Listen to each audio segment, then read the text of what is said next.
Welcome to the work session for the Greeley-Evans District 6 Board of Education. Ms. Lemon, I'll call this to order. Will you give us a roll call? Absolutely. Director Azari? Present. Director Bentley? Present. Director Campos-Spitzy? Present. Director Mash? Director Matthews? Present. Director Norwood? Present. 5 board members present. Thank you. 2.3, we're going to do the calendar review and community engagement. You'd have a calendar in front of you. The Evans City Straight of Address is this Friday, the 17th, 7:30 a.m., the usual place. Always good to hear how our partners down there are doing. Cultural Day, 22nd, Discover D6 Academy starts on the 23rd. I think there's been a bunch of emails out about that. Did you get all your responses?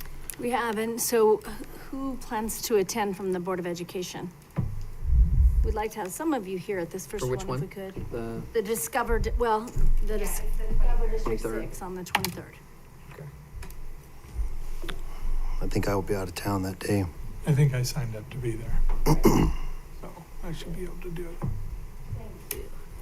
Thank you. And what about the Evans State of the City? I am not able to attend that. I'm out of town Friday. I can be there. I think I RSVP'd. Oh, good. Nice. Yeah. And I saw Anthony, I think, is going Yeah, I'll from have cabinet, yeah. Yeah, I will get there as well. Yeah, I can put that one in, unfortunately. we'll be represented. That's great. Yeah. Thank you, Mr. Bentley. Yep, no problem. Museum night at Fred Chardas, School of Innovation, the 24th. And then our next board meeting, Community Foundation Spread the Good Luncheon. That was fun. And then the school visit to Greeley West. And that'll kind of get us to, what's that? That's a big one. That is a big one, yep. Then I'll get us to the election and the next board meeting, so we'll see what that brings.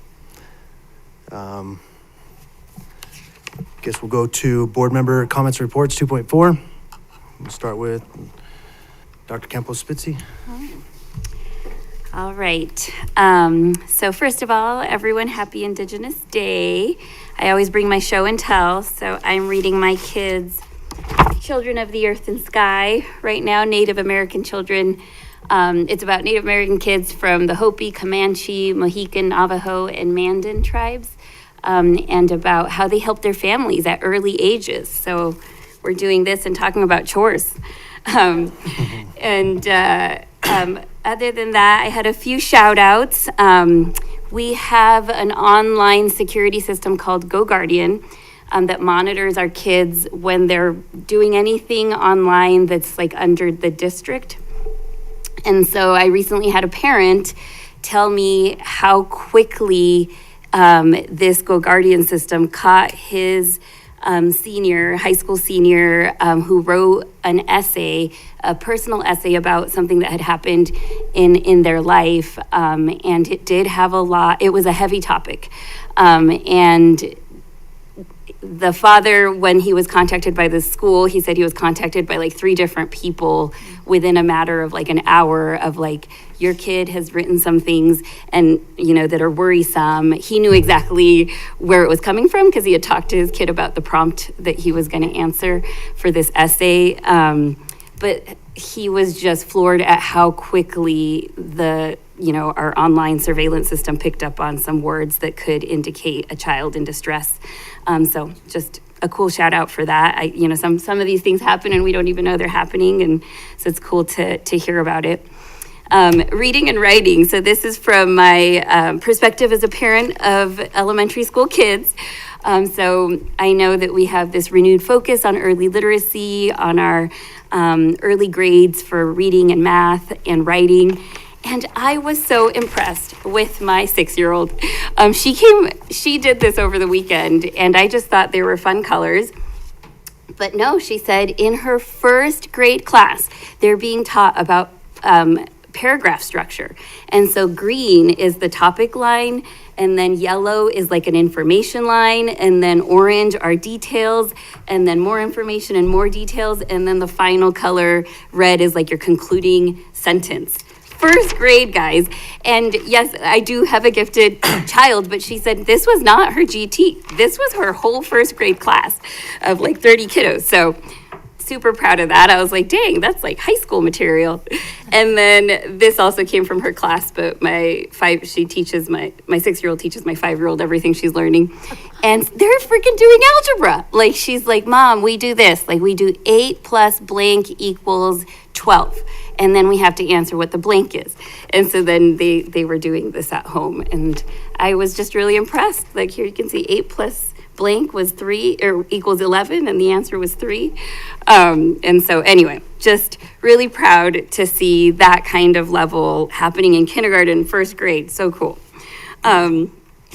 Other more district related stuff, we got to do our Fred Chartis School of Innovation visit this past week. We had a student panel and then a tour of the school. They are a very unique school. They're a micro school. They have 124 students. They were established in our district in 2017. They are highly sought after and shared with us, unfortunately, have few openings every year, but that's a good problem to have. I think on our calendar, we have museum night. So that's the culmination of their forest loop. It's really impressive. The kids all give presentations. So if people want to make it out to the Cameron School building, that's where Fred Chartis is to see the kiddos' presentations. The same night, actually, Heath Middle School will have their Dia de los Muertos open night, open to the public as well. So I'm hoping to try to make it to both of those events. This last Saturday, a lot of us got to go to the Bright Futures benefit event through the Weld Legacy Foundation.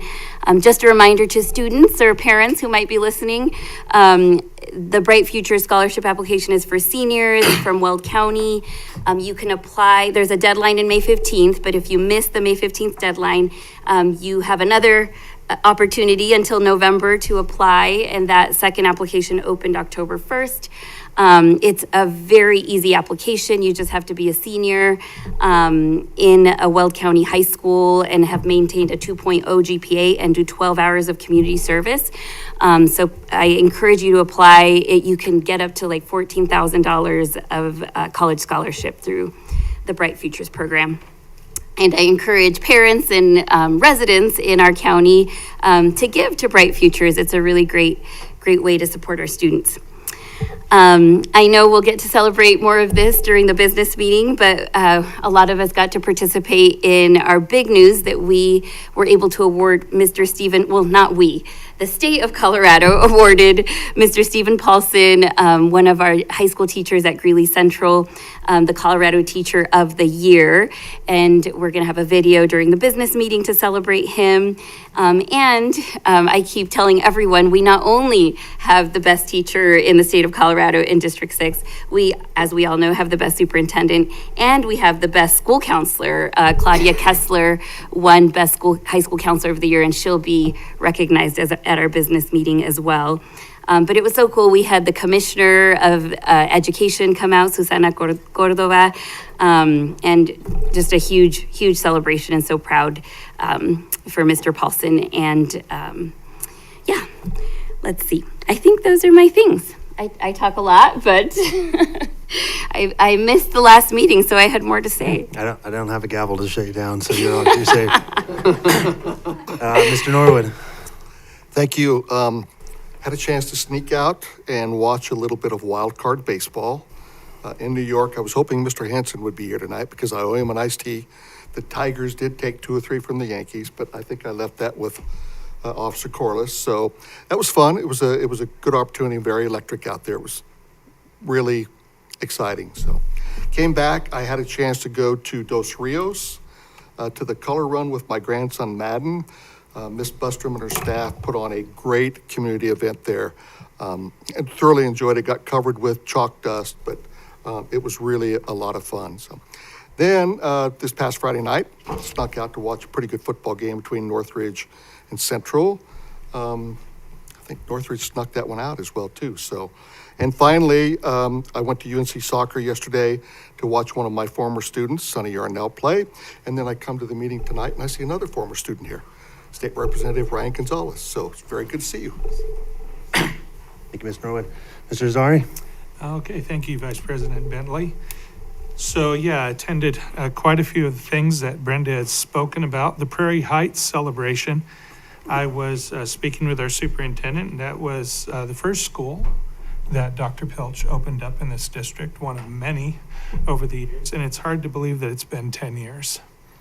To me, Prairie Heights still seems like a new school, but they have their own traditions now, and it was so evident at that event. And I'd like to thank the folks there that worked with the students to showcase some of what the students do, including the cheer leading team and the orchestra had a chance to play, and then the students took folks out on tours around the building.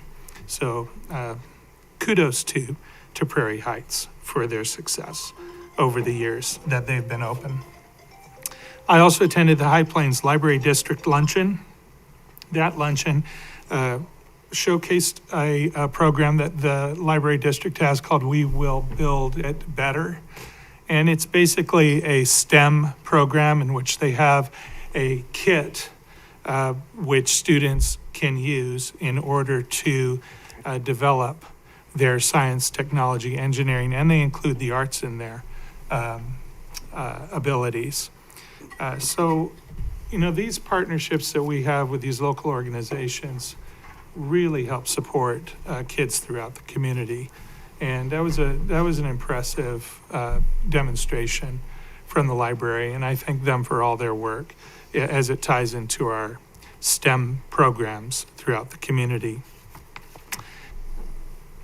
I am the school board representative to the Wellness Policy Committee, and I went to their meeting on September 30th. And in this, I do need to report out to the board several bullet points that they wanted me to share with you. So I'll just go down the list here. There are 5 of them or so. So I'm not an expert in any of this, so I'll just report out. If we have questions, we do have wellness experts in the district that I'm sure can answer those for you. Surveys are showing that we're doing a good job, according to the wellness folks, in communicating with our families and staff. And we're about 5 to 10 percentage points above the state average. That's pretty cool. However, we are a bit below the state average in using our cafeteria spaces. This was new to me. Our cafeteria spaces as learning laboratories. And that is something that our wellness team will be looking into. I'm not exactly sure how that works, but that sounds pretty darn cool, that the cafeterias are used for those purposes. The meeting also provided updates regarding many of our programs, and the wellness folks do a very, very good job of putting a lot of information into a fairly short meeting. And one of the programs they reported out on was UC Health's Healthy Hearts and Minds program. Again, one of our community partners that come into our schools and with parent approval, help give the students more information about their heart health. Now, it has provided 1,259 of our students with extended opportunities to learn about hands-only CPR, and they're trained in that with certified professionals. They also had a briefing on our Farm to School program, which encourages the use of school gardens as learning environments for education about nutrition, food, and sustainability. And we currently have 11 school gardens at 11 schools in our district. And the nutrition services staff has extended an invitation to the board, Dr. Pilch, to visit those school gardens. So that might be something in the future that we might want to look at. And finally, our students from the Student Health Advisory Council will be speaking. I'm not sure which students, but several of them, I'm presuming, will be speaking at the Student Health Association National Conference, which is happening in Denver on October 17th. So that's this week. They will speak to why they are a part of our Student Health Advisory Council, what they do as members of the SHAC, and how they see the wellness policy enacted in the school district. Very impressive group of kids, as we'll notice our student leaders tonight in the boardroom. These kids do a lot for our school district, and I look forward to continue working with them. And that's all I have, Mr. Bentley. That's all. That's it. It's always amazing how much time and effort you put into that, Dorn. Really appreciate it. Mr. Matthews? Yeah, it definitely is, after the first few weeks of the school year where we don't get out too much, we've definitely done a lot more in the last 3 weeks. And so I also went to the Prairie Heights 10-year anniversary. Just, Dr. Pilch, you made a point at that, just how important building Prairie Heights was to passing a larger bond issue and regaining the trust of this community. And so very appreciative of the board that went after the grants to help build that school, that put that together. That's been, and one less school to do. I think everybody knows we let all of those round buildings that were built have to be redone, and that was the first one. Greeley-Evans was torn down, and we built Prairie Heights. So it was technically a replacement school, but yeah, just can't thank our community enough for taking a chance. That board that went after those grants to put that and for putting that on the ballot. Also went to the High Plains Library Foundation, another great partner for District 6, and just continue to hear, and we got to see just all the different things they do at the Link Library, and what a resource for our children in this district. And I hear that again and again, and not just from kids in our district, and not just from kids in Greeley, all over Weld County. So we appreciate their work. Also went that week to the Great Ed Education Colorado Luncheon down in Denver. And I know a number of us have been to that luncheon before, but the Success Foundation was honored at that luncheon, and so it's just a great chance to congratulate the Success Foundation. Again, another great partner, and we appreciate all that they do for our district in terms of providing so many of the things that have been that our parents sometimes can't provide in terms of instruments and athletic, and also we have what do we call our STEM labs? Smart labs. Smart labs, yeah. Our smart labs, I mean, we have more than anybody else in the country. And a lot of that is due to the effort of the Success Foundation. Also was there for the Fred Chartis visit. That was, it's great to see them in a permanent home and how well they've adjusted to that permanent home and all the opportunities that building enables Fred Chartis students to enjoy. And then got out to a couple of different arts things, Greeley Central Band Concert and Greeley West Choir Concert, and just those are, do appreciate the arts and the impact that they make on our students' lives. And yeah, they're both fantastic concerts. So it's been a lot of fun in the last 3 weeks in District 6. Agreed. Thank you. I don't have a whole lot to add. I just wanted to mention the Teacher of the Year assembly that we got to go to for Stephen Paulson. It was just pretty touching to watch the entire gymnasium chant "We Love Paulson" and just see the difference he's made in their life. The obvious difference he's made in their lives. So wasn't a lot of dry eyes in the room, but it was pretty cool to be a part of that. Moving on to 2.5, legislator engagement. Looks like we have a few guests here: Representative Scott Slaw, Senator Scott Bright, Representative Lori Garcia-Sander, and Representative Ryan Gonzalez. We'd like to welcome you guys. And I'll let Nate or Dr. Pilch walk us into this. Thank you, Vice President Bentley. Welcome to all of you. We're so glad to have you. We have a little bit of information we'll share with you. And then what I want to do is let each of you introduce yourselves, and the board will introduce themselves too. But if you all would share what your role is and what your relationship to the Greeley-Evans School District is when you introduce yourselves. But I want to give you some information about the district and just a little overview of who we are. You know, it's the former English teacher of me. I got to hand out stuff. Thank you. You're not grading these later, right? And I will not give you this. No problem. No problems. But we do require participation. We're really, really pleased to have you here tonight. We have not had a session like this with our board for many years, partly because of the pandemic, and we just moved away from this. But my experience has been that it's really valuable to bring our legislators into the room with our elected school board officials and have a conversation around your priorities for the legislative session, our priorities here in the district, and really for you all to be able to put a name with a face. So when you want to reach out to a school board member, you can remember like, oh yeah, Dr. Campos-Spitzy, that helped. Maybe I should call her and see what she thinks. And so you have access to us so we can be a resource to you as you're down there advocating for our community, because we know it's really big work you're doing and that things come at you really fast. And we want to be a resource to you. We want to support you, and we want to thank you for your service ahead of time. So with that, Representative Gonzalez, you want to start by introducing yourself? Yeah, so good evening, everybody. Representative Ryan Gonzalez, House District 50, which is East Greeley-Evans. I am District 6. I graduated from District 6 in 2013 from Northridge High School, so go Grizzlies. I have a very soft spot for Grizzlies itself. So, the STEM Magnet program, I was part of the STEM Magnet program in that school when I was there. So I actually did my capstone project on suicide awareness, which kind of did a snowball effect into kind of going out in the community and helping other causes with nonprofits and just kind of seeing what I can do in the community myself, make a positive change, right? It's good to see all of you, the board members. I've spoken to each of you. I know my first session already under my belt, wanting to make sure I do the stakeholdering done right, especially in my district. I want to make it clear I vote my district, and I will never, ever, ever, ever apologize for that. When it comes to education policy, I've reached out to Dr. Pilt saying, what do you guys think about this bill? What are some concerns? What are some things that, we can do better? Just making sure I'm in tune with my district. So education, school board members, higher ed as well. Business people, business policy. I go to my small businesses community in my district.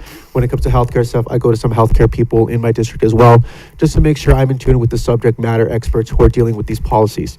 I have a saying, we vote and we write these policies, but you guys have to deal with it. So I'd rather make sure I'm in tune with the concerns and priorities and challenges that face my district overall to make sure I vote accordingly. And so with that, I also just want to justify that the Healthy School Meals for All vote. I want to explain my no vote because I did mention to Board Member Azari my why. And it's not just this district per se, but I did get a lot of people all over the state, students and kitchen staff, who are concerned about the amount of food being thrown away. And my constituents, my district cannot afford to have their tax dollars being thrown away. And so that was part of the reason why I voted no, not because I don't want to feed children. I do, we all want to feed children. But I just wanted to clear the record and go on record why I voted no on that specific bill.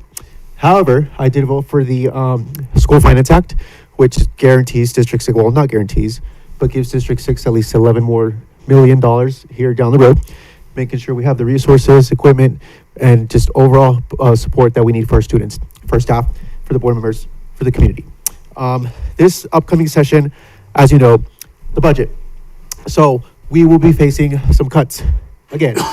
And I want to make sure I have a saying that we should be funding the big three. That's healthcare, infrastructure, and education. We should be funding those three first and foremost. And if we have wiggle room, then we can talk about other offices, departments, agencies, FTEs, whatever it is, but we should not be funding stuff at the expense of our students, of our healthcare, of our roads, of our infrastructure, and of our housing. And so I made that clear to the legislature, to some of the people in the Capitol, that is my priority. I will not be cutting higher ed. I will not be cutting K through 12 ed. I know that's something that the governor has had on his chopping block is Medicaid and higher ed. And so I am very opposed to those cuts that the governor has considered to make. So I just want to go on record that I will be fighting for K through 12 higher ed, Medicaid, and healthcare, as well as infrastructure. So I'm just looking at affordability issues right now. So I know affordable housing is something that's big. I'm proud of my work in construction defect reform. There's a lot of work to be done, but obviously cutting some red tape and things like that. We have a lot of work to do in the housing aspect. So I'm working with some people in that process to make sure we have affordable homes and affordable economy, getting rid of a lot of these fees that you see everywhere. It's does a lot of undue burden to our constituents, my constituents, as you know, low income, not a lot of high income people in my district, but I want to make sure I'm in tune to their needs, their concerns, their priorities, their thoughts. Energy, I'm proud that we passed nuclear this last session. So as we phase towards more renewable, clean energy, I think we can't do that without nuclear. And I think that's something that we should all consider down the road if we want to phase away from traditional methods. Let the markets do it on their own, but not without the expense of nuclear. So I look forward to the conversations with you guys. I'm here for you guys. Tell me what you need. Tell me how I can help you guys. how we can have a partnership. It's part of my job. You know, I answer to my constituents in my district, not the capital, not the leadership, not the people in the powers that be. I have to come and explain myself to my people. And so that's the foundation I stand on. This one. Hi, I'm Lori Garcia Sander, and I live up in Eaton, and I represent House District 65. So there's just a few precincts that are in District 6. I do have a family member that's still in District 6, and I grew up in LaSalle and went through UNC for my bachelor's and master's, and so background in education, I've been watching District 6 and part of District 6 family in the kind of in the adjacent world for a really long time. I was a teacher, a principal, and a district administrator. I still work a little bit for Alt Highland School District on contract. And so I am very aware of what's going on in education, have been for the last 30 years. My goals at the legislature are always going to be, can we stop putting more on our teachers and principals and admin? I'm looking forward to trying to find ways to unwind the burdensome paperwork that we have going on. I worked on a bill last session that attempted to do just that. There was a big price tag slapped on that, so I've been working on that for a while, looking at my own auditing for paperwork that we're asking schools and districts to produce. An example is I do the Office of Civil Rights and English Language Development programming for Alt Highland School District. When they're asking me to report for CDE and for the Office of Civil Rights, I'm filling out that paperwork twice a year, multiple times for different people, different departments, and it's kind of ridiculous. So if I do that for a district of less than 1,000, I can't even imagine what that's like for District 6 and our larger districts in the state. You know, there's just bigger departments, more kids that we're doing the same work. So I'll continue looking at ways to unwind the bureaucracy, and obviously school funding is always another priority for me. I'm here to listen, really, and I'm looking forward to just continued conversations. I know Dr. Pilch has been wonderful. I reached out, I think, maybe to Ms. Overton also in the past year about just kind of some things that have come my way, but always looking forward to just the conversation. Let me know if there are bills that you think that might help in the world of education, because that's really the fire in my belly and why I'm down there. So please let me know how I can help. Thanks. Awesome. It's on, okay.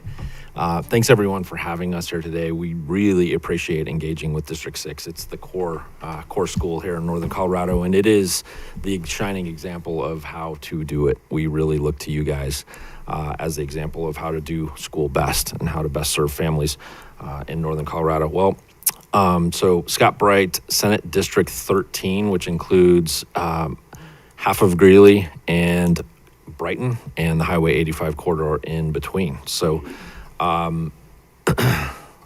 my first engagement with District 6 was in kindergarten at Cameron Elementary, which Fred Chartis is there now, I believe, in that building. So I won't tell you what year that was, but that was my first exposure as a student in District 6 schools. I am the owner of ABC Child Development Centers, which has been a big partner with District 6 over the years.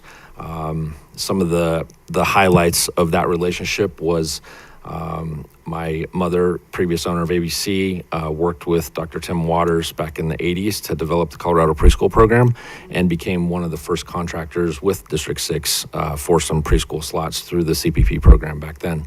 1 year later, again with Dr. Waters, we developed after-school programs that are on site at the elementary schools in District 6. Since then, it's become a model that a lot of other communities around the state and around the country have used as well. So we're proud to partner with District 6 schools, with District 6 community, as well as other school districts around, and doing that after-school care on site for those kids. Families really appreciate having their kids in a safe place, and so happy to do that. Happy to serve on lots of District 6 committees over the many years and decades that I've been engaged here, moving things forward and watching the continuous improvement of the school district. Been amazing. Was part of the small team that got to work to hire our current superintendent, and really happy that that has played out even 10 times better than we could have imagined. So awesome there. So I serve on the Senate Education Committee, the Senate Health Committee, and the Senate Finance Committee, and I'm the ranking member on Senate Education. So you can tell that that is definitely my focus, and I lead our caucus in any conversation when it comes to education. They all look to me for advice on which way to go on education issues. So happy to represent this school district, and I look to you guys and Dr. Pilch as well. Every time we hear an education bill, she's getting texts from me, and I'm like, all right, what do you think about this one? What do you think about that one? And how about this provision? And what sort of amendment do we need here or there? So District 6 has a voice in the legislature via those conversations. So as we look forward, the state of Colorado is definitely in a budget challenged place, just like Representative Gonzalez. I am here to protect education and protect health coverage for our more needy families in Colorado. I will stand up for that all day long. To me, it's a conversation of wants versus needs. And we have, as Colorado has stepped into funding a whole lot of wants for a lot of folks, and I'm sure a lot of those programs have great merits.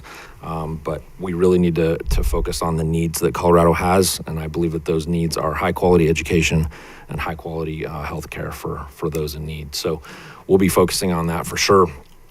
Some of my initiatives going forward are streamlining and making more efficient and effective the Department of Early Childhood. So I engage with those folks a lot. It's my specialty.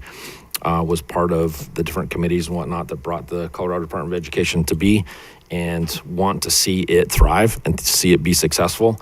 And it needs a little bit better level of accountability and a little bit better efficient process with which to work through its goals. So those are the things I'll be working on going forward. And again, we'll be highly focused on anything education related. So thanks for having us today. My name is Representative Scott Slaw, and if our time to speak is proportional to the amount of time that we've been in office, I will not talk very long. I'm a relatively new member to the General Assembly. I replaced Representative Ryan Armagost in House District 64, which comprises Meade, Berthoud, Johnstown, Milliken, and a huge part of Greeley, everything basically west of 35th Avenue in that direction. So I have a number of schools from District 6 that are in my district. I grew up in Milliken, Johnstown area, so I'm from that area, but because Milliken and Johnstown are very small, a lot of my friends and a lot of my interaction with a lot of things were here in Greeley in District 6, and so most of my good friends as a kid were District 6 students. Education is super important to me, and I grew up around it somewhat as well. My mom was a school bus driver for 35 years. And she is a saint compared to me. And as are all of you. I don't know that I could do that. I taught at UNC in their ROTC department for several years. And so I've been tied in a little bit with the district when I was there from 2010, 2011, 2012, those 3 school years over that kind of period of time. But education is something that I really hope to focus on. I've been really lucky to have kids in really good schools. And then as an Army reservist, I've also taken time where I have gone away from home here in District 64. And so I've had my kids in a couple different places. And so I have recognized how important schools are to kids. And so I appreciate everything that you all do to make sure that our kids throughout this district get the education that they really need. And that's all I will say. Maybe next time I'll have more to say, but we'll be working for you all down at the Capitol. Thanks. Thank you all very much. I appreciate giving us a little bit of background. What you have in front of you is just some demographic information about the school district. And then in your folder, we've provided you with our brochure that is our strategic plan, Innovation 2030. I believe Scott served on the committee to help develop this probably 10 years ago, 8 years ago, yeah. And we appreciate you being involved in that. But this really is the driving structure of the district. It is the work that we do every single day in the district. And behind this are very extensive plans that are monitored on a regular basis that have data tied to those plans. All that can be found on our website, but this really is a working document for us. And then we just put in a couple of other pieces for you. One is our career and college readiness information. We're really proud of this work, and I believe we're a leader in the state around this work with our career pathways and our concurrent enrollment and the numbers of our students who are earning college credit while they're still in high school. And then finally, you probably received this at your home. Maybe you did not, Representative Garcia-Sander, but the rest of you should have. But this is our report to the community that really gives you our annual report of how the district is doing and what the district is doing. So I wanted you to have a little bit of background as you walk away tonight. So with that, I'm going to introduce our in-house legal counsel, Nate Fall. He's my partner around all things legislative, and is often the person when you text me and ask me what I think about the bill, then I text Nate and say, tell me what this bill is, Nate. What is this? And what do you see in it? So he's really a big part of the work that we do with the legislators and the work we do with our board when our board decides to take a position on certain legislation. So with that, Mr. Ball, I'll turn over to you to share some information that you have tonight. Thank you, Dr. Pilch and members of the board, and thank you all again for being here tonight. It's really nice to see you here in this room.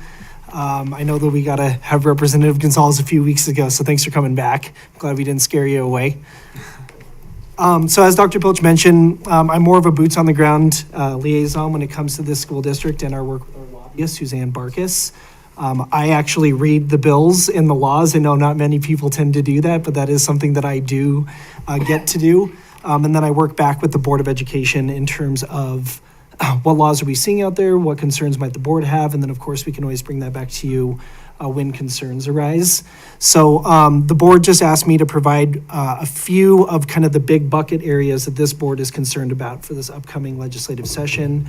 And then I'll kind of stop between each bucket, so to speak, and then we'll give an opportunity for you to add anything to that, and if the board has any other questions that they might want to have, and we can get through it that way. So the three main buckets for this Board of Education would be unfunded mandates, return to local control, and ensuring school finance is continued with the current at-risk formula that's been developed.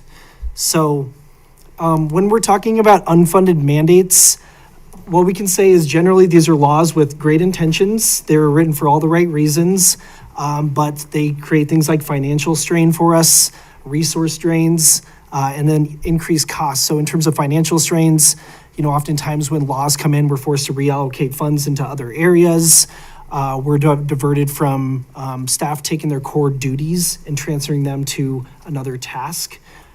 Or increased costs which could potentially lead us to needing to reach out to our voters for more money, which nobody likes doing, right? And so I just have a few examples of that. Just so you're aware, right now we currently have 7 trainings that we require every year for all of our staff to go through. I'm sure Representative Garcia-Sander can empathize with the fact that we have to do so much training for our staff. And again, these are all on important issues like non-discrimination or accessibility, CART, child abuse response training, right? Those are really important areas. But again, these are things that we need to do with thousands of staff members and find a way to coordinate all that information to make sure that they're getting it. That's just an example, but specifically with bills, House Bill 24-1216, this was a bill called Supports for Youth and Juvenile Justice System. This was passed a few years ago, and it's really for justice-engaged youth. So students who are in detention or on probation, are currently going to jail perhaps for whatever reason, that they have the right to continued educational access, right? That's really important work, and we want to make sure that we're doing that. Kind of a key proponent of this bill is that we are to identify a justice-engaged point of contact for our school district, and that individual serves as a liaison between the school district, between all of these justice agencies like probation, the courts, detention, you name it, as well as working with the families to making sure that these students are connected back with the school district to make sure that they're getting a provision of educational access that they have a right to. It also created a justice-engaged Bill of Rights, which includes, among other things, providing students with a graduation and promotion plan, appropriate credit for coursework completed while justice engaged, prompt enrollment or re-enrollment no later than 10 days upon request, and so forth. So again, these are things that districts should be doing or probably doing, we don't know, but essentially we got lucky. We already had an individual in our system who is doing a lot of this work. Her name is Tammy Segura. She's excellent. She was our at-risk coordinator.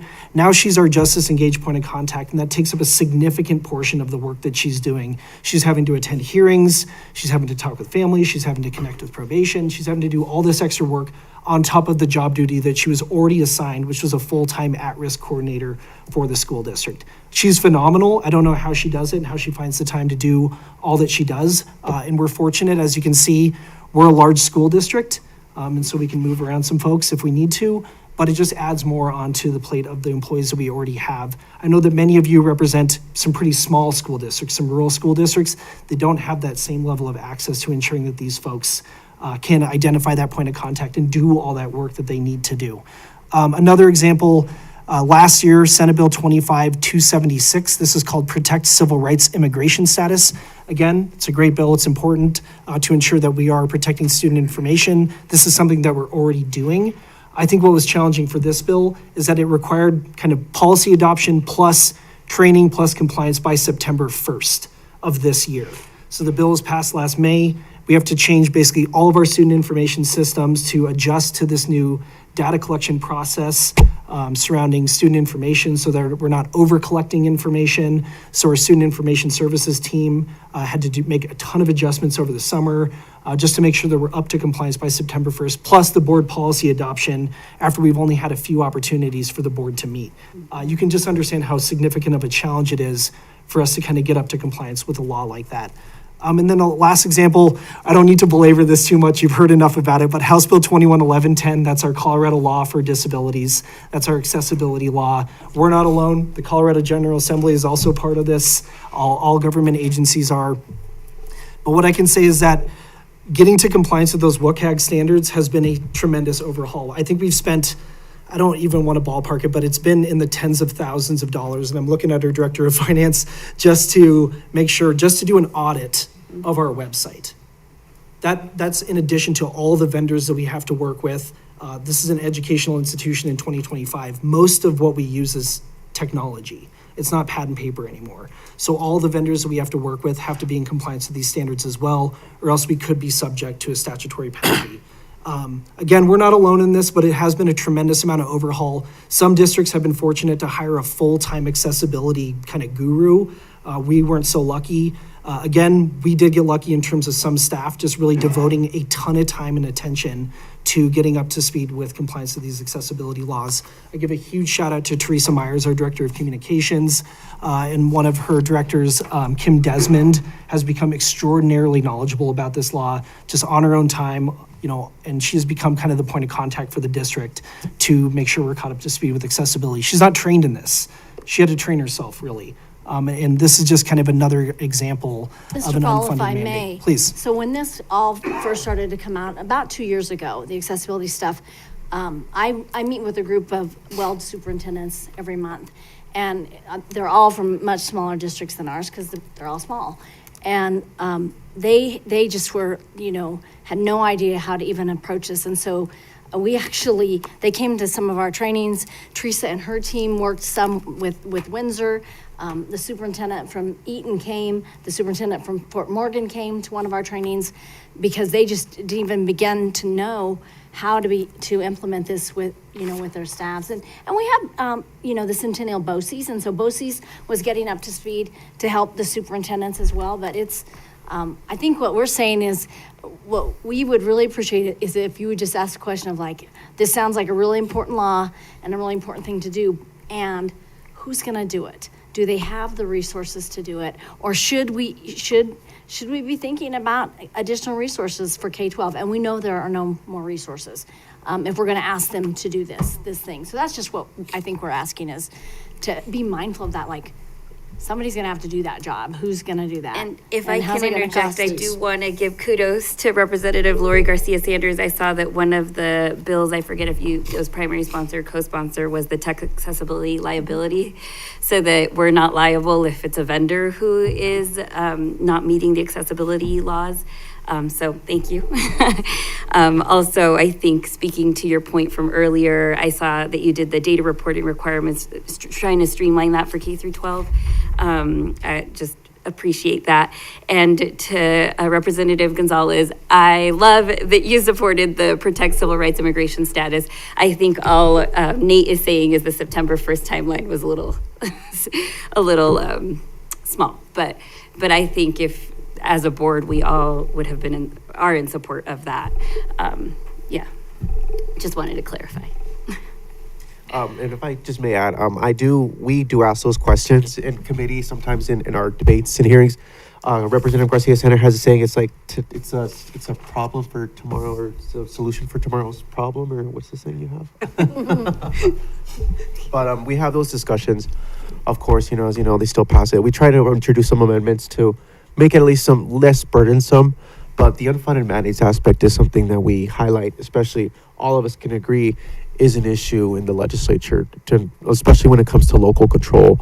We don't want to give you guys more burden because it just has cost, and with resources being so strained right now, I just don't think it's fair. And as what was mentioned, it's well-intentioned. All these bills are well-intentioned, but the unintended consequences, the unfunded mandates, is just a big problem. Today's solution is tomorrow's problem. Sounds like a really good idea. And it's like, now how are we going to implement that, right? Thank you. Do we have any more comments from the board? Well, just one. I just want to touch on, and maybe you can address this a little bit. Every year, and it's not a legislative question, it's an agenda question. Every year we have students go down to the Capitol for the legislative session. And from the students' perspective, it's really a great opportunity if they get a chance to meet you and talk with you. And so that is scheduled. I just looked on the Colorado Association of School Board website. That's scheduled for February 12th, Okay. Thursday, February 12th in the morning. It would be just wonderful from their perspective. I usually go down with them. And it's just great to have them have that opportunity to meet with you. Okay, thanks, Nate. Thank you, Representative. Thank you, Director Azari. Don't. And I usually travel with Director Azari to that, and it's an awesome opportunity. I know had a very busy day, Representative Gonzalez, last year, so certainly understand that, and hopefully we can get that opportunity this year. The next one bucket I wanted to speak to is local control. I know that this is a hot button issue. It's as highly valued in this school district like it is in so many other ones. Really, at the end of the day, we want to make sure we're responsive to our community, right? We want to make sure that any curriculum and instruction that we're adopting reflects the needs of this community. We want to have flexibility in that regard. And we also want to be innovative in our own ways, right? That's something that Colorado, I think, really respects and encourages in many ways with its public education system. And at the end of the day, this Board of Education is held accountable to its citizens in the same way that you are. And if we're not able to adopt and pass policy or pass curriculum that meets the needs of these students, then we might not be serving them to the extent that we can. So again, and I appreciate Dr. Campos-Spitzi's comment earlier. This is by no means an opportunity for me to throw shade at any particular lawmaker here. I understand that there are many, many reasons and factors why you may support or oppose a certain bill. But just know that just kind of the impact that some of these examples have on us can be challenging. And so just a few, House Bill 251135, that was communication devices in schools. Similar 2563 library resource decision standards. Those are two bills that essentially required the board to adopt policy in alignment with statewide standards, right? This is a cell phone policy and a book review policy. We had already been working on and developing a robust cell phone policy before this law was enacted, and we had already gone through a very significant and robust book review process before this law was adopted. But again, this is just requiring districts to now adopt and align themselves with state standards that might not necessarily reflect the needs of our community. I would say our policies are better than what state law requires, and that's because I wrote them. We also have House Bill 231291, procedures for expulsion officers. This made significant changes to the expulsion officer hearing process. It required a 5-hour training that all expulsion officers need to take. And it also required that we engage in policy adjustments related to expulsion. Again, this is just kind of an issue surrounding kind of the safety needs of our district and our community and how we respond to certain acts of violence, for example. We just want to have that discretion and flexibility. Our goal is never to expel kids, but sometimes it's an unfortunate thing that you have to do, given kind of what that student may have engaged in, right? And so just knowing that these types of laws can serve a way that they're taking away some of that local control from us, and that can make it a little challenging. A good example, I will say on the flip side, we're still kind of waiting, but the Senate Bill 20 or House Bill 251192, that was that financial literacy requirement bill. That we were originally concerned that we were going to have to hire full staff to complete that financial literacy credit. We were going to have to do trainings. We were going to have to adopt new curriculum and go through a curriculum review process. Ultimately, the state board is going to develop standards that hopefully we can fit within one of our existing courses so that students are getting that financial credit prerequisite for graduation.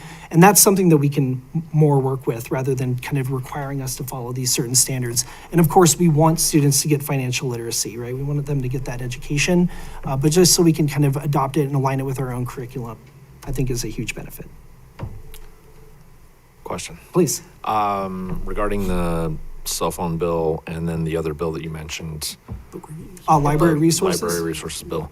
I remember being in some negotiations on that, and that bill came to us initially with a whole lot of mandates and a whole lot of fiscal notes and stuff like that. So we worked pretty hard to peel that off and say, we can't have a fiscal note.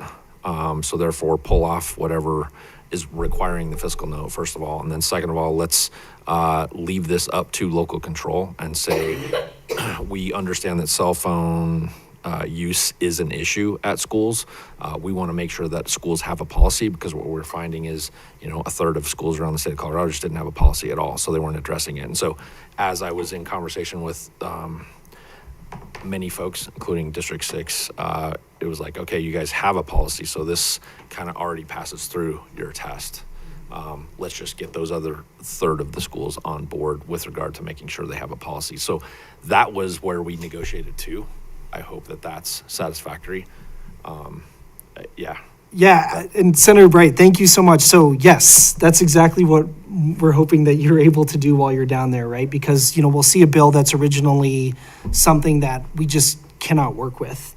And thanks to the work that you're doing kind of on the ground and kind of, lowering this set of requirements or standards so that we have a little bit more local control and flexibility is exactly what we're asking for. Yeah. So, at the end of the day, some lawmakers really wanted to push forth a bill that said this, and we were kind of stuck, with something, right? And I think, and I would agree very much that both the cell phone bill and the book review bill were toned down enough for us to all kind of work with it collectively. So, yes, I thank you. remember too that Senator Bright, when you contacted me, you said, does it help you if you have a more strict policy? Do you need help from us to implement something that is stricter?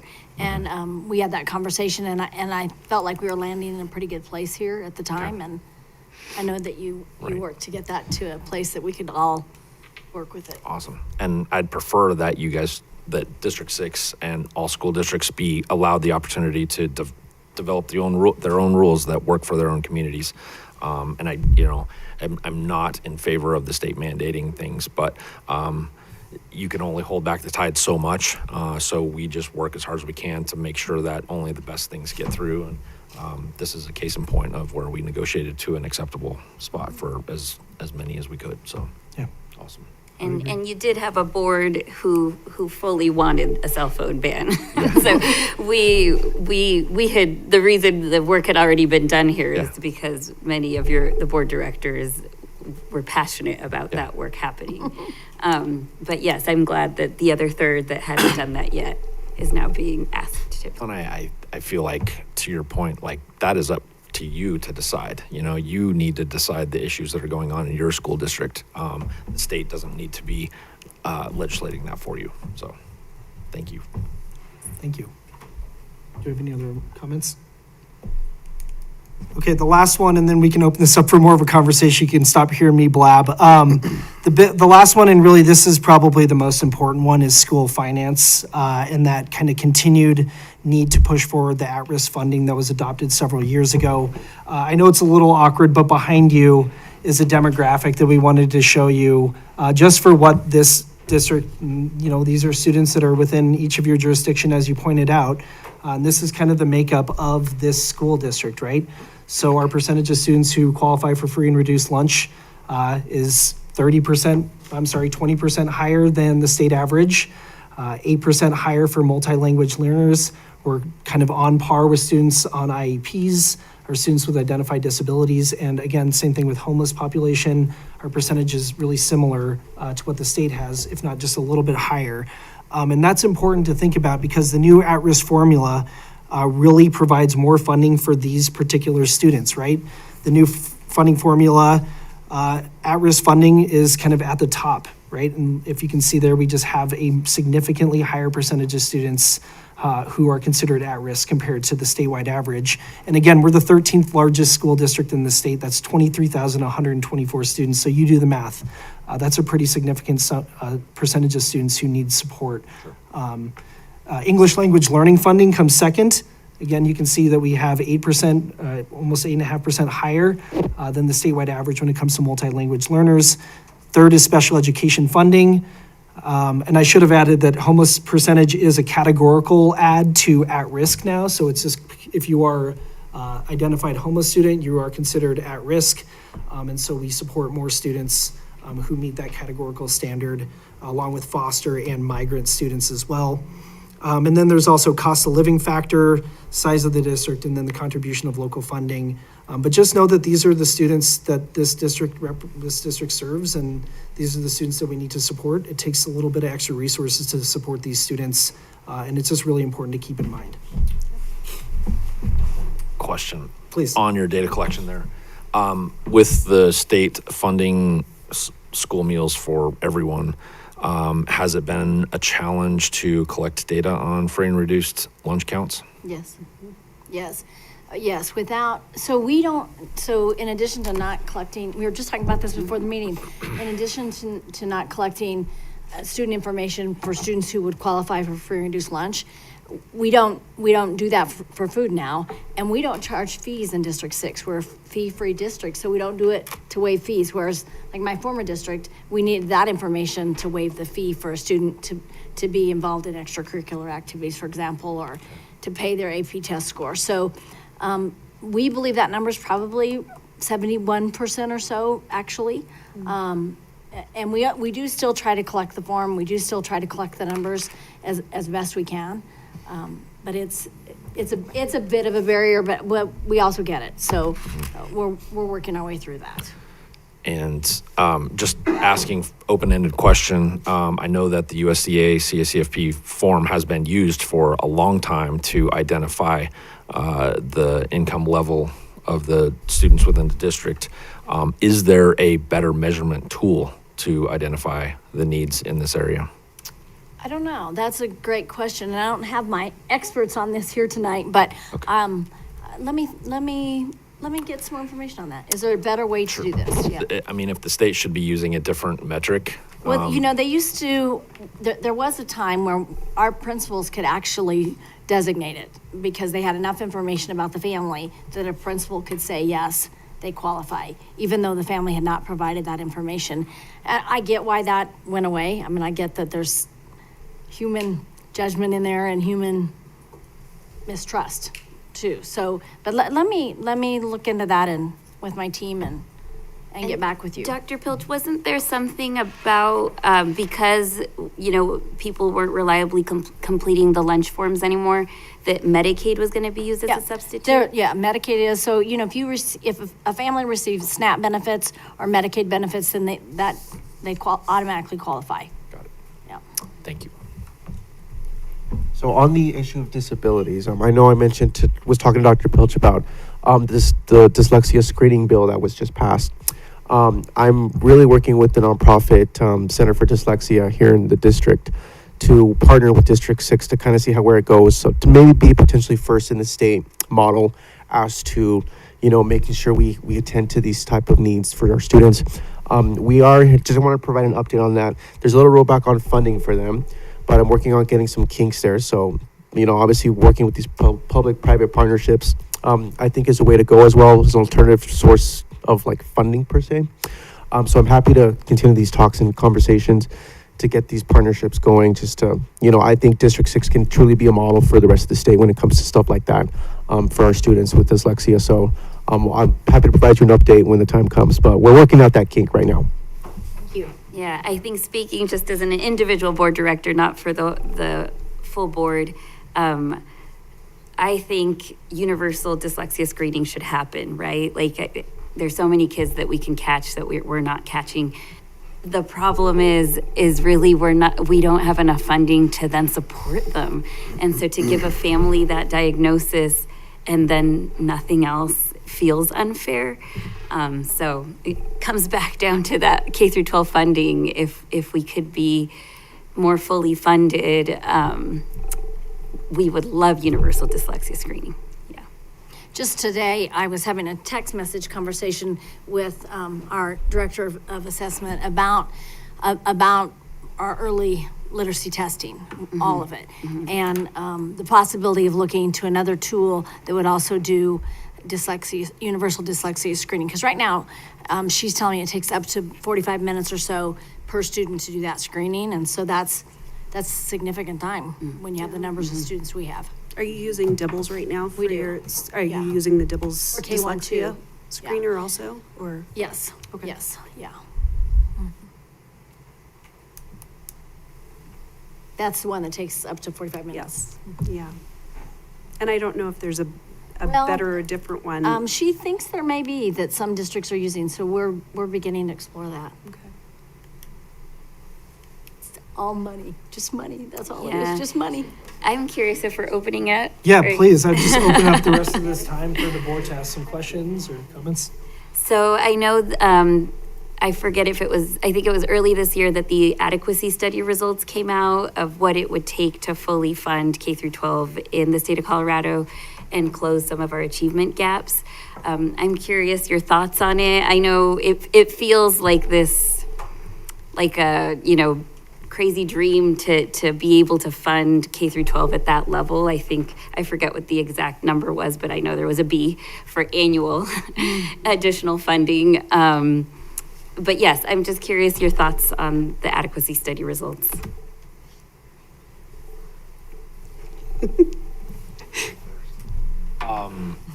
Again, Colorado is a unique state, right? We tend to vote socially and then budget fiscally conservative, and it's kind of a challenge to play with that because you're given like two different sets of rules, two different priorities, right? And then we have different limits on the growth of government, but then we also have a vehicle of funding things that maybe fall outside of that, and that monster has gotten bigger than the general fund budget already, and so it's interesting to me the way that we go about solving our problems. We go about funding the things that we want to go after.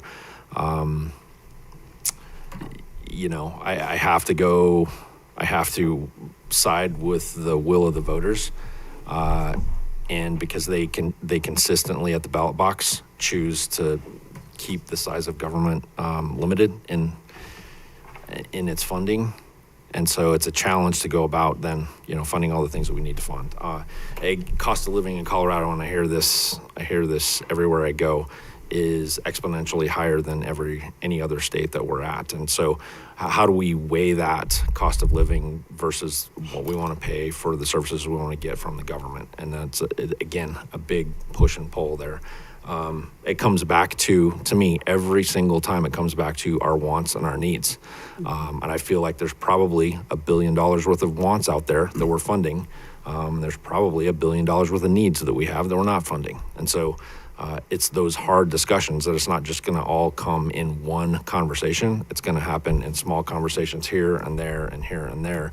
And it's a constant uphill push to try to get it there. So I believe the state of Colorado is unified in prioritizing education as well as health concerns. And we just have to wave the flag of that initiative and get folks to buy into that as well. So it's a long road. I'm not sure there's one clean, easy answer. I mean, case in point, you look at the state of New Mexico, and they just uncovered a oil and gas fund, severance fund that now is funding free childcare for all folks in New Mexico, right? So the only other state that I know of that has that capability in that area would be the state of Alaska, maybe Wyoming, right? Colorado just doesn't have. We've tapped out every single extra reserve that we have and every extra possible tax increase we can put together. So under our current law, I mean, this is kind of where we're at. We just, again, have that wants versus need conversation. So, and to that point, I've said, since I was a teacher, number one, we'll never have enough money for education, it seems like. But our oil and gas pays for our education in Colorado.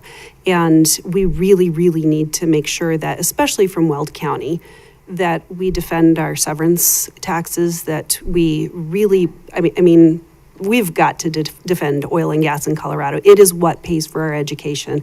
And when we start attacking oil and gas and restricting permitting, that's just hurting education. We have put so many burdens on education over the since I've been in education, 30 years. It's every year, it's more and more and more, and they're unfunded mandates. And, I spoke about it a little bit ago, that we need to try and unwind the things that aren't costing us money, or that are costing us too much money in education, that we can cut from somewhere else. I remember in January last year, we have what we call SMART Act hearings, and SMART, I was like, I know what SMART goals are, right? And so I go into these SMART Act hearings, and they're asking us to really look at each of the departments and what they're spending. And I'm listening to each department come up and say, here's where we're at, and we're asking for more money in our department. And after about the third one, I kind of put my hand down and was like, okay, wait a minute. I was a principal during the BS factory years, and every year we were asked to cut back. As a teacher, I was told we're going to have to cut 15% from our school budget. As a principal, I turned around and told our teachers we're going to have to cut 15%. And you know what? As an educator, we did it because teachers do what we're supposed to do, because principals do what we're supposed to do, because school districts do what we're supposed to do. We follow the rules. And now I'm finding out across the state, all of you departments aren't cutting. In fact, you've added to your budgets. I had a really big problem with that because every single department that came to these SMART Act hearings were asking for more money, except for education is just asking to be funded. And so, as Senator Bright was talking about, there's wants and needs. And our state budget, the biggest pot of money is Medicaid. The second biggest is education. And then after that, we fund all the other things, that's infrastructure and everything else. And when we're looking at the other, the second biggest pot of money being education, we have got to prioritize. And when we say prioritize, we've got to look at what are our priorities and figure out, when we are putting mandates on our schools and our districts, does that align with what our needs are? Is it a want or is it a need? And, last session, we had bills coming through. We want this in our education system. We don't want this to be taught in our standards. Is that a want or a need? And that's another unfunded mandate. So, I will argue till I'm blue in the face as a teacher, as a first grade teacher. You're asking me to do this. As a principal, you're asking me to do this. And every year, I didn't think I was going to get into politics, but the fire in my belly was, every year we're being told you have to or you can't. And as a teacher, as a principal, that kind of stinks to have these legislators who don't know what it is to walk in our shoes telling us you have to and you can't anymore. And that's really frustrating because ultimately these are the kids that pay the price. These are the kids that we're sent down there to work for. And so, adequate funding, is it ever going to be adequate? I don't know about that, but we will do what we can to defend and get as much funding as we can for education and make sure that the money means something, that it's not going to the priorities that, Joe Schmo doesn't really understand because they've never walked in the shoes that you're walking or we are walking. So. I would just like to add, kind of what Senator Bright and Representative Garcia Sanders said is, we have we're growing more government with offices, agencies, departments. That takes resources, that takes money, that takes more FTEs, which takes from education. We make the point, why do we need this? What Mr. Fall said as well is, these unfunded mandates increase costs and more resources and constrained resources. I don't think they look at the full 360 scope of, well, this is our goal, but they don't look at, what are some pros and cons, like a cost benefit factor, so to say. We have our fiscal analysts that do all the fiscal notes and stuff, but we don't necessarily look down at like the whole cost bet factor. You have a cost, right? But what are the benefits to it? Is there more cost and benefit? Is there more benefit to cost? Weighing those particular options, working with Senator Kirkmeyer on the Budget Committee and Representative Taggart to look specifically at what we're specifically funding line by line by line. And if I'm there long enough, I would like to sit in that committee so District 6 can truly have a voice in helping me shape education, especially K through 12, in the specific itemized issues that we have here in the district. Local control. I think that's also part of the other issue is while these policies are well-intentioned, nothing against Denver, but what works in Denver doesn't work for District 6. What works in District 6 does not work in Denver. What works in Grand Junction does not work in Greeley, and vice versa. And so I don't think they understand that these cookie-cutter policies that the legislature is passing has a lot of these severe consequences when it comes to, the good, well-intentioned goals that they want for education. Our teachers are strained and, they deal with a lot. Our staff, I call them a team. I don't call them staff. Some of you saw my email. We're all a team, District 6 team. And so, the back of house, front of house, whatever it is, it's all convoluted to make sure that we are striving for the same common goal. And I don't think it's fair that we add these more expanding government at the expense of our teachers who should be getting paid more. I think we can all agree our teachers deserve and should get paid more. That's something that we've all highlighted at the expense of, well, you guys are creating this office, adding more employees, but we could be funding our teachers. This would be going towards students, making sure monies go into the classroom itself to make sure District 6 remains competitive. Part of the issue, again, is, the views on energy at the state capitol. The severance tax here in Weld County is huge, and that pays not only for our teachers' education, but our roads, our local municipalities, our fire districts, things that our communities really, really need.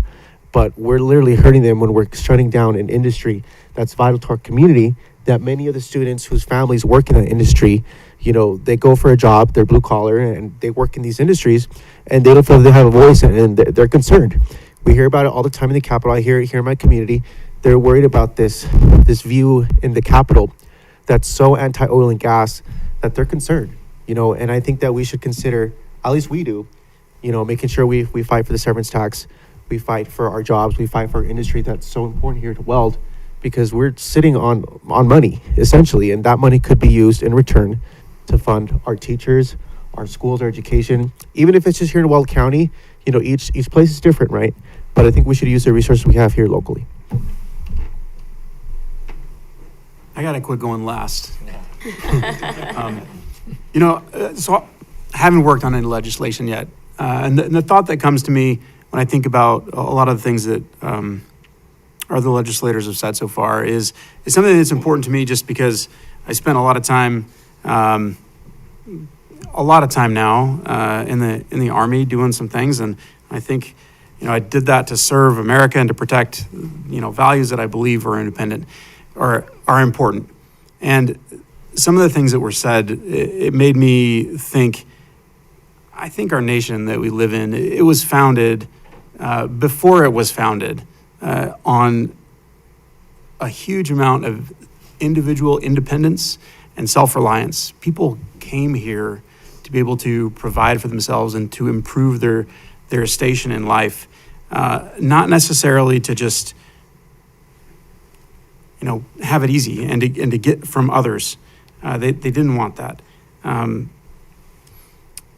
So when we look at the things that we're funding in the state, I am all for looking at what are the wants and getting rid of massive amounts of them, because needs are the most important thing.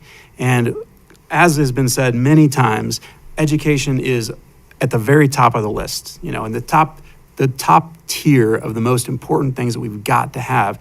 It's education, because all of the children and young adults that are going through and getting an education in 20 years, 30 years, 50 years, they're going to be the ones that are carrying on and accomplishing work and making our economy, making all of us be able to live and have communities that are sustained.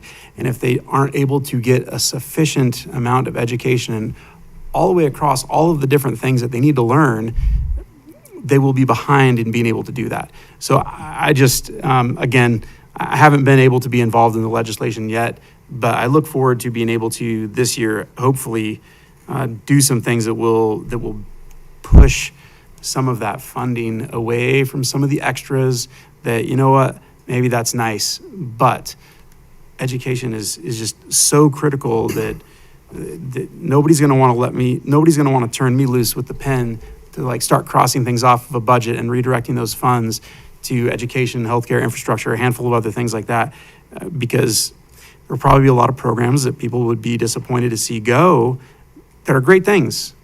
But taking care of our kids and making sure that they learn the things that they need, there's very few things more important than that. So again, I haven't been involved yet, so maybe that was a super blanket, general, obvious statement, but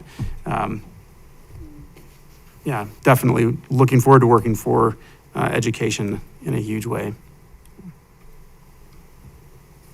Thank you all. Do we have probably enough time for one more question or comment from the board?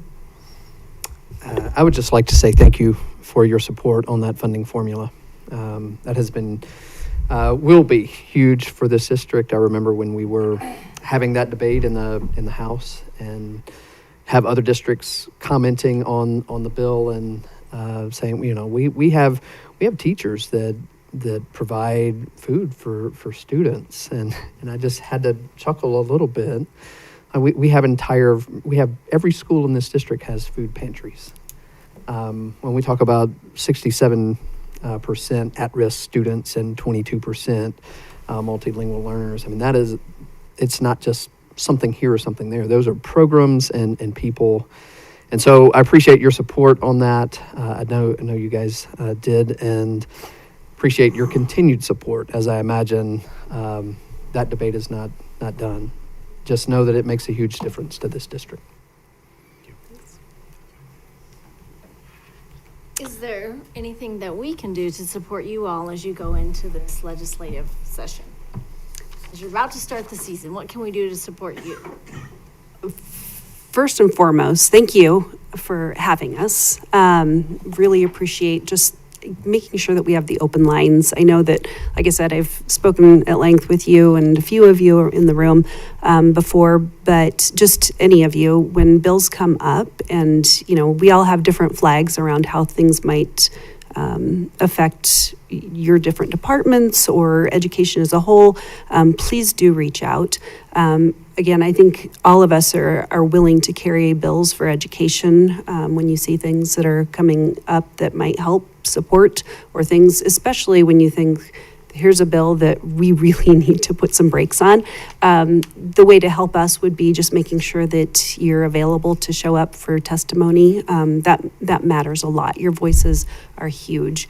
We will, especially Senator Brighton and myself working in education still, we take this very personally, and just want to be the best representatives that we can for all of you and our state's kids, really. So thank you. I would say just a point of contact, just make sure things can change very fast, as you know, with amendments and everything, and the next day it's up for a final vote. So just making sure if something changes, I know we can't be like that, because we all got lives, right? We've got things to do, we work. But I just want you guys to know that I was that at-risk student in District 6. I was. My family, we had Medicaid, we had SNAP, but we didn't depend on it. It was a handout for sure. So it is personal to me. This what I represent, this community, making sure I'm in tune with the needs, especially when it comes to education, because there's people who are like me and people who are in worse situations, our students and people that we may not even know about that we work with, who are in maybe a predicament or some sort of dilemma. And I just want to make sure I'm in tune to their stories and in tune with your guys' priorities and needs. I know last time I was here, the CASB stuff was very interesting to hear about, the fun and managed aspects. So stuff like that, I think, is something that we're in tune to make sure that we are representing our constituents, our district, to the best of our ability. Awesome. Great comments. Thank you, guys. Three things I wanted to point out. When the school finance bill was being heard, the adjustment to the formula, given the budget circumstances, we were anxious in the Senate Education Committee to see who would come down and testify. And Dr. Pilch was the only superintendent from the state of Colorado that showed up to testify on school finance. And that was huge. And I was so proud. So proud. And I've said that at a state level too, recognition for that. I also really appreciate the nonpartisan attitude that this board has, and that we can work together in this space. We're all headed to the same goal. We might have different ideas about how to get there, but we are all headed for the same goal, and we can always I can trust this group will always have constructive conversations about how to get to that common goal that we have. And we will always put aside our differences in affiliation, and we'll work towards those goals. And so I really appreciate this board, and I appreciate my colleagues for holding that line too. That's a standard we definitely want to atone to. The other thing that I would mention is it revitalizes my energy and my dedication towards anything education related when I get a chance to tour a school. And so that is really important. If you want to know something that's very tangible that you can do right away, and that is just continue to invite your legislators to come visit schools. The more we can get in there, the better. The more personal stories, the more things we can view with our own eyes and ears, the more we can talk about at the well on things that are pro-education. So those are things that I want to say here. I'm last. Danny stole my most important point. As the new guy, what I need most is education myself. Like, I need to learn more District 6 things. So I need to reach out to me, please. I would like to visit schools. I would like to talk to educators. I would like to talk to principals. I would like to talk to all of you. I would like to really know. I mean, I've got the map and I drew all over it of all the schools in District 6 that are in my district. There's a lot of them. And so there's a lot that is important to me. This is one of the most important issues to me. And it's education is one of the most important issues on my list of things that are important to me, because I have personally seen the impacts of it in my family. And so if I see those things, I know everybody else is seeing those things. Absolutely. So please help me be more educated on how I can serve you all. We are so grateful that you all have given up your time to be with us tonight and to get to know you a little bit better and to hear from you. And I am honored that you are as dedicated to education as I am. Thank you. You're welcome to stay for dinner with us if you'd like. We have our nutrition services actually prepared dinner tonight, so you're invited to stay if you'd like and continue the conversation if your schedules allow. I hope this has been time well spent for you. We really appreciate hearing from you and just getting a chance to connect. And I'll see if the board has any other comments to make. Yeah, I'm also impressed with your connections with D6, like just real personal connections. And we're not just a district in Northern Colorado. We mean something to you, and that's really important. Mm-hmm. Good? We're debriefing, correct? Yep, debriefing, yep. We'll We start. can throw in whatever we Yeah. want. Yeah. Anything else for the legislators? All right, we'll start with debriefing. We've got 6 minutes, so catch up a little bit and keep Brenda on a leash.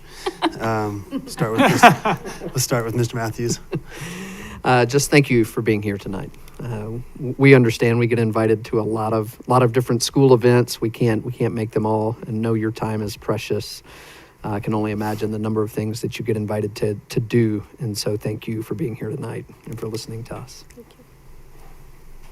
Yeah, I would say exactly the same thing. You guys are busy folks, and to give up an evening to come up here and share your insights and thoughts and feelings with us, and for us to hear what you have on your mind is extremely valuable. It's very, very good for us to hear that.